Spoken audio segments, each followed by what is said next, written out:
This is to flesh out a little bit of deep learning. This is a category called significant learning. So there's a pie chart. You should be looking for this wonderful pie chart with a bunch of colors. Have you found the pie chart? Yep. Okay. This is a chart which comes from an American educator named D. Fink. Dr. Fink had a really significant influence around the world, and he's written a wonderful book on what's called significant learning. And the chart is really important. And so in light of everything I've said, this is a good place for us to just spend a minute, and then we'll take our break. Let me orient you to what's going on here. So for him, what he's going to call, what I've been calling deep learning, he's going to call significant learning. So significant learning for him has these 6 components, and each one gets their own color. So the place to start is with what's called their foundational knowledge, which is the blue one, 1 o'clock on the clock face here, okay? Foundational knowledge, and he thinks of this as really the core to all kinds of learning is really foundational knowledge, by which he means understanding, remembering information, ideas. You have to actually know stuff about the topic that we're talking about. Okay, so foundational knowledge, very, very important. He's got a whole understanding about how foundational knowledge is acquired. But at the core of the exercise is true understanding of a subject matter, right? There's no shortchanging that piece of the puzzle. What he's also interested in under this category of significant learning is how that foundational knowledge is then applied and put into practice. Okay, so there's an application side, which is cognitive and other kinds of skills, thinking critically, creatively, practical thinking. It's this question of the application and use that's going to be built into significant learning. Okay. The other thing is, as he keeps spelling this out, is very interesting. Integration is his word for it.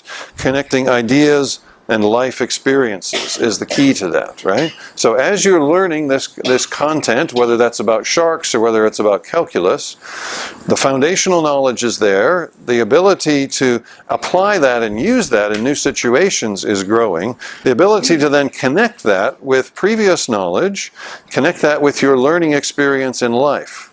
Okay? How would this connect up with the rest of your life? Significant learning will make those connections to everyday life. You'll see practical value of the learning you have. Let's keep going around the clock. This human dimension. What he's going to say is that significant learning will always be about learning about both yourself and about others. Right? The others that you may be learning about is the shark, if we're learning about sharks. In social situations, it's often learning about other people and learning how communities work or societies work or your business works or whatever it is. Right? So there's a dimension of this that is very personal, and what he highlights is true learning is going to be self-learning. It's going to be learning about yourself. It's going to be a personal challenge. It's going to go deeper than just your heart, your mind. It's going to go to issues of your heart, your personality, your values, your motivations, what you care about. There you go, around the clock. Caring, developing new feelings, new interests, new values, dealing with that level that is more subjective in our lives, so that if you really want significant learning, it's going to be a personal transformative journey. It's going to be a challenge. And then lastly, very importantly, learning how to learn. Right? In terms of what I was just saying about lifelong learning and the significance of that, significant learning will help people become a better student. They will learn how to inquire about a subject. They will become increasingly able to direct their own learning and say, okay, I want to go on finding out about sharks. I want to go on finding out about discipleship. I want to go out learn more about marketing or whatever the topic is. How does learning work? Learning works if you come all the way around the cycle so that people are equipped for their own self-learning and for an ongoing lifelong learning project around the way.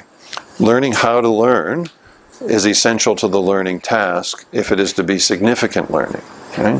So if you simply give people the answer and don't make them struggle to find the answer, they're not going to go very deep into this cycle. Right? So it all hinges upon substantial engagement with ideas and with knowledge, yes, but it goes deeper than that. Right? So if you put the whole picture together, it's actually a very comprehensive idea of what significant learning happens, of what significant learning looks like. And it's all-encompassing, it's very comprehensive, and it has to do with not just the moment, but the future of the knowledge that you actually are gaining. It's a very interesting concept. He's got a whole book that spells this out, and that's the summary in the chart. But the deep learning that I'm interested in, the significant learning that Fink is talking about, is that kind of learning. Okay? Theological reasons why that should make some sense to you, right? But it's also just part of what the field of education and educational psychology has found about the way that people learn and the way that transformation happens.